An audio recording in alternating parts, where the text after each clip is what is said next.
Before we animate the spotlight rotating, the first thing we need to do is select the spotlight. And I didn't name it spotlight, so it's not going to be the same, but I did name it plane 0.001. And what I need to do is to resize it. Remember, we sized it up a little bit bigger than we needed to. So I'm going to minimize that by pressing S. So later when we rotate, the light's not going to go outside of the lighthouse. So I'm going to just drag it up to the center part where the light should emit from. And it's a little bit off to the side, so still adjusting. That should do it. And you also should check where it is by rendering. So it's a little bit behind the lighthouse. I can move it slightly inside more.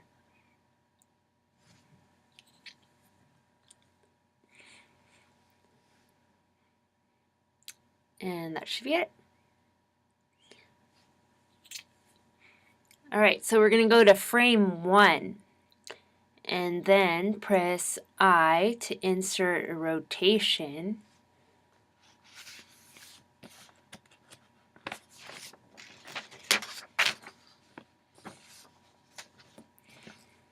And then go to frame 30 and then press R to rotate 45 degrees, and then we'll insert a rotation again.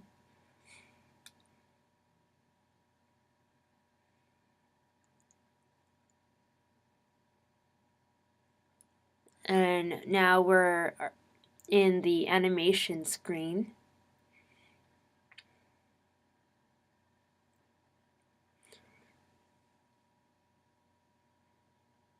So I'm going to go to the curve editor and click that isolate view to select object arrow.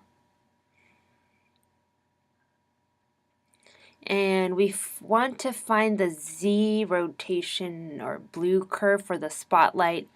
And remember, my spotlight is named plane 0.001.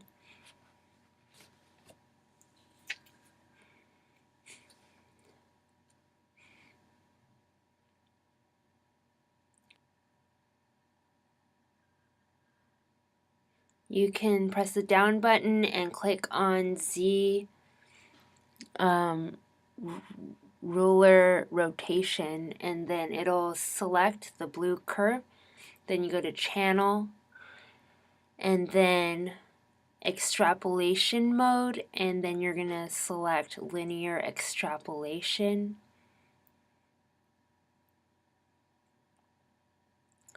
And you'll see the curve goes on in both directions, and you can play to watch your animation continue.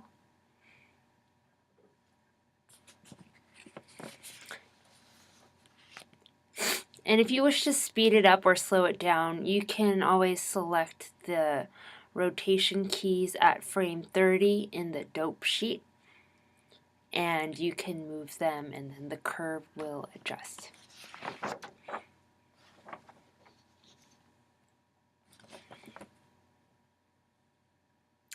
Now it's time to animate the water, and we want to create some rolling waves. So we'll need to select the water plane, and in my version it's just called plane, and you'll see that the blue plane is now highlighted.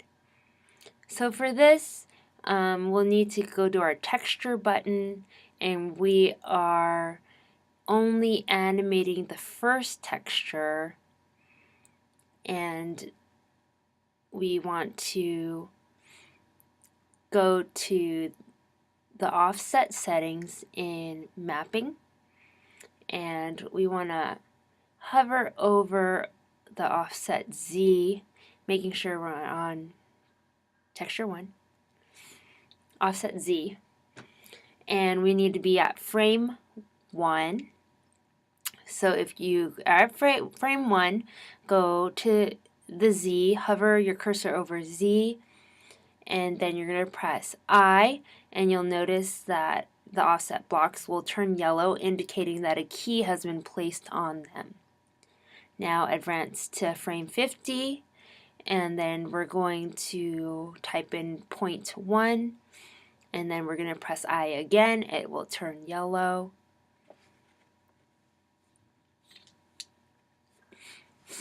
And you can press Alt A if you want to see it, but you won't really see it that much because the movement is so slight.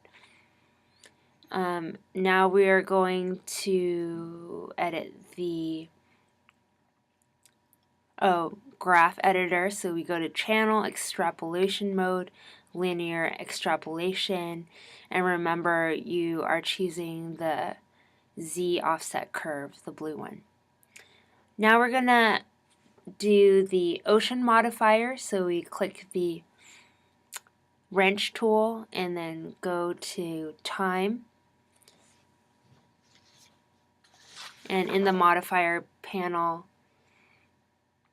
we're going to go to frame 1, and the time should be 1, and press I, and then you're going to go to 200 and the time should be 5, and press I again.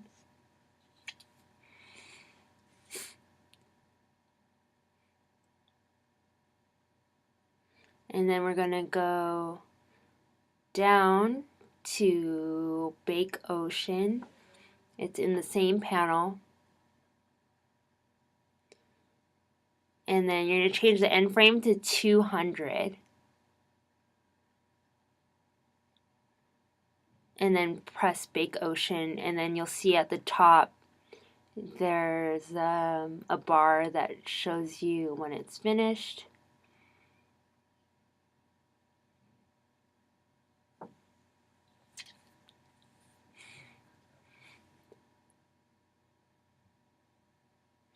Then you go to the time where it says times ocean curve, and you're going to press T to change the type to linear to make the animation even.